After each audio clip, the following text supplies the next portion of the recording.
একটা প্যারা, আমি কাগজটা আপনাদের দেব, একটা প্যারা শুধু আপনাদের আমি পড়ে দিচ্ছি। কোথায় গেছে পশ্চিমবঙ্গ, ব্যাক হিস্ট্রিটা আপনি জানলে আপনার আশ্চর্য হয়ে যাবেন। আমরা যে ডায়মন্ড হারবারকে জঙ্গলের জায়গা বলি, জঙ্গলের রাজত্ব করেছে। সেখানে তিনটে লোক অ্যাডিশনাল এসপি মিথুন দে,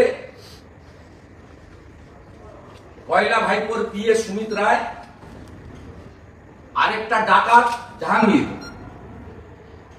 এই তিনটে লোক মিলে ওখানে যে অবস্থাটা করেছে, এই অবস্থার পরিণতি হচ্ছে, এতদিন তো আমরা বলতাম, এখন জাজরা বলছেন, on 8/9/2024 at about 11:30 PM, that means late night, SCGM Diamond Harbour South 24 Pargana got an information from the house guard deployed in the judge's Abason judicial accommodation that one police officer of Koilan Police Headquarters of Diamond Harbour Police District, namely Kumar S. Das, mobile number 9147888057, is sending to person at the said judge's Abason for disconnecting electricity connection of ADG Diamond Harbour and doing harm the judicial officers and the said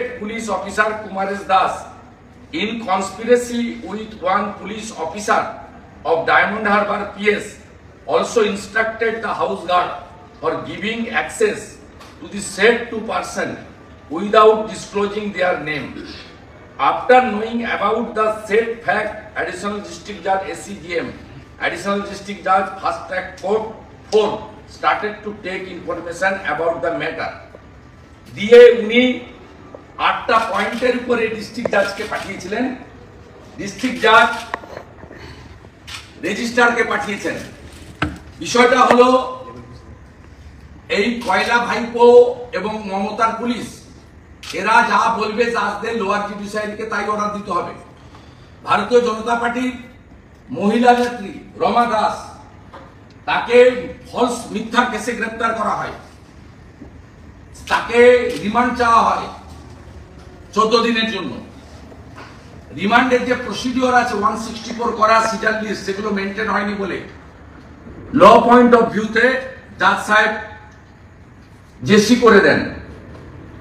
যেহেতু JC করেছে, পিসি remand দেওয়া হয়নি, সেই জন্য ফলতার জাহাঙ্গীরের গুন্ডারা পুলিশের সাহায্য নিয়ে ভাইপোর পিএর ইনস্ট্রাকশনে, মানে ভাইপোকে ইনস্ট্রাকশন দিতে হয় না, ওর পিএ ইনস্ট্রাকশন দিলে সেই ইনস্ট্রাকশনে পুলিশ, সিভিল সব অ্যাডমিনিস্ট্রেশন ফাংশন করে।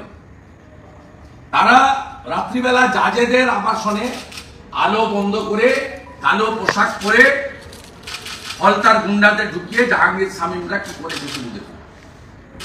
কোন রাজ্যে বসবাস করছি আমরা, কোন দেশে বসবাস করছি? আমি আজকে ইভিনিং এ মাননীয় গভর্নরকে লিখব যে advice and direct to the chief secretary এই কেসকে, এই অভিযোগকে হ্যান্ড ওভার করতে সিবিআইকে। যদি না করে সরকার, আগামী মানডে আমি পাবলিক ইন্টারেস্ট লিটিগেশন করব টু প্রোটেক্ট লোয়ার জুডিশিয়ারি এবং আমাদের জাজেস।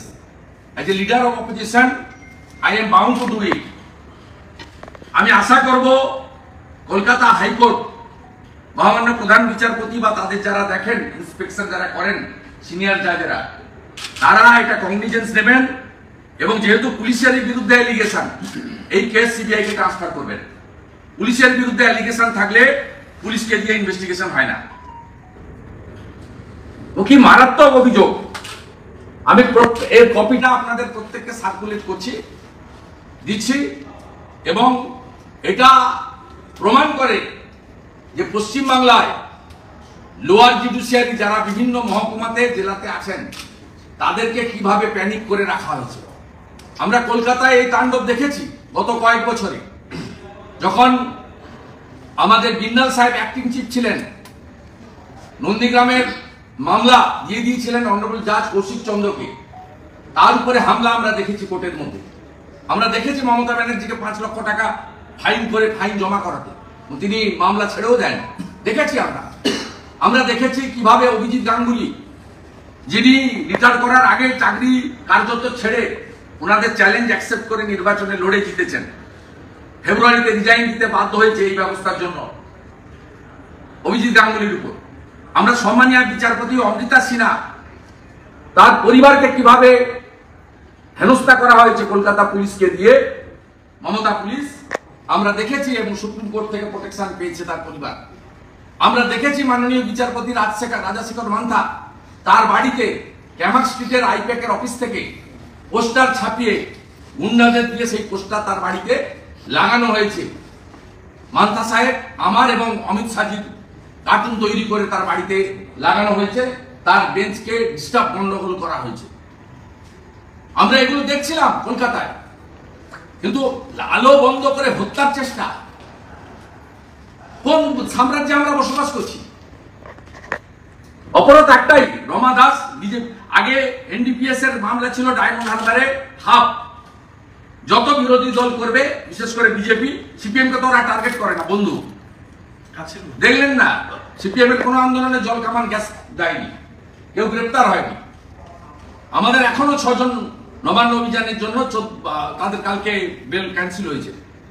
একটু পরেই আমি নিচে 198 জনকে সম্বর্ধনা দেব, যারা 7 থেকে 14 দিন জেল খেটে এসেছেন। তারা আমার সঙ্গে মিলিত হবেন এখনই, আমি তাদেরকে সম্বর্ধনা দেওয়ার জন্য ডেকেছি। দে আর দ্য রিয়েল ফাইটার। তারা আমাদের বোনের জন্য ফাইট করে, কেউ ন্যূনতম 7 দিন, কেউ 14 দিন পর্যন্ত জেলে থেকেছে, এমনকি রিমান্ডে পর্যন্ত তাদেরকে রাখা হয়েছে। সুগারের পেশেন্ট 3 দিন সুগারের ওষুধ খায়নি, তার ড্যামেজ করে দিয়েছে এরা। কমপ্লিট 72 ঘন্টা একবেলা খাওয়ার দিয়েছে। এমনকি ক্যানিং এর জয়নগরের শঙ্কর মজুমদার বলে একজন হকার গ্রেপ্তার করেছিল, তাকে ফিজিক্যাল টর্চার করা হয়েছে হেস্টিংস থানায়। তাই আগে ডায়মন্ড হারবারে ছিল এনডিপিএস কেস হতো, মহামান্য কলকাতা হাইকোর্টের মাননীয় বিচারপতি জয়মাল্য বাগচি একটা এনডিপিএস কেসে এমন কড়া টাইট দিয়েছিলেন, তারপর থেকে পশ্চিমবাংলায় এনডিপিএস কেস দেওয়া বন্ধ হয়েছে। এবারে পস্কো কেসের সুবিধা নিয়ে এই রাজ্যের মধ্যে সবচেয়ে বেশি পস্কো কেস ডায়মন্ড হারবারে করা হচ্ছে, ও সেটা বিজেপির নেতা নেত্রীদের বিরুদ্ধে এটাকে প্রয়োগ করা হচ্ছে। পস্কো কেসের পস্কো কেসের যে উদ্দেশ্য, শিশু এবং নারীদের উপরে অত্যাচারের বিষয়ে ফাস্ট ট্র্যাক কোর্ট করে কুইক ইনভেস্টিগেশন, চার্জশিট এবং পানিশমেন্ট কনভিকশন করানো, সেটাকে ব্যবহার করছে ডায়মন্ড হারবারে হাই পয়েন্ট কোম্পানি। এই জায়গায় আমরা এটা টেক আপ করলাম, আমরা ধরবো। এবং আমি আগেও বলেছি, বিজেপির বিরোধী দলনেতা মানে to protect BJP workers and voter নয়। বিজেপির opposition leader means those who are torture by the state government and ruling party of the state, তাদের প্রত্যেকের জন্য বিজেপি অপোজিশন লিডার কাজ করে। তাই আমার মনে হয়েছে এই হাইলি এডুকেটেড, পড়াশোনা করে জুডিশিয়াল সার্ভিস থেকে পাস করে এই মহামান্য বিচারপতিরা, তারা আমাদের বিচার ব্যবস্থাকে বাঁচিয়ে রেখেছেন। তাদের উপরে যদি এই আক্রমণ হয় রাত্রি 11:30টার সময়, আমরা কোথায় কোন জায়গায় আছি, এবং পুলিশের দ্বারা, পুলিশ পাঠাচ্ছে ডিসকানেক্ট করতে, আবার পুলিশই লিক করে দিচ্ছে। পুলিশের মধ্যেও নিচের তলায় ভালো লোক আছে, হাউস গার্ড না লিক করলে উনি জানতেই পারতেন না যে ডায়মন্ড হারবার পুলিশ স্টেশন থেকে লোক আসছে, ডিসকানেক্ট করে তারপরে কালো মুখোশ পরিয়ে জানলাতে পাথর, ভয় দেখানো, টেরারাইজ করা। আমরা অনেকদিন ধরে অবজার্ভ করছিলাম বহু জায়গায় অন্যায়ভাবে বিচারপতিদেরকে বাধ্য করা হচ্ছে এসিজিএম কোর্ট, ডিস্ট্রিক্ট কোর্টে এই জিনিস করতে, এবং তৃণমূলের গুন্ডারা আর জেলার এসপি আইসিরা এই কাজটা করছেন। আজকে হাতে নাতে ধরা পড়েছে, এবং এটা নিয়ে আমরা অনেক দূর যাব। এবং আমি মহামান্য রাজ্যপালের কাছে মেল করে সন্ধ্যার মধ্যে পাঠাচ্ছি। আমি 2 দিন অপেক্ষা করব, যদি হায়ার জুডিশিয়ারি এবং স্টেট গভর্নমেন্ট অ্যাপ্রোপ্রিয়েট অ্যাকশন না নেন, আমি Monday public interest litigation file করবো অনারেবল চিফ জাস্টিসের বেঞ্চে। তিনি অ্যালাউ করবেন কি করবেন না সেটা তার ব্যাপার। আই উইল মুভ হাইকোর্টে আমি মুভ করব। আমি এই বক্তব্যটা আপনাদেরকে রাখলাম এবং আমি এই মেটেরিয়ালটা আপনাদের দিয়েও দিচ্ছি।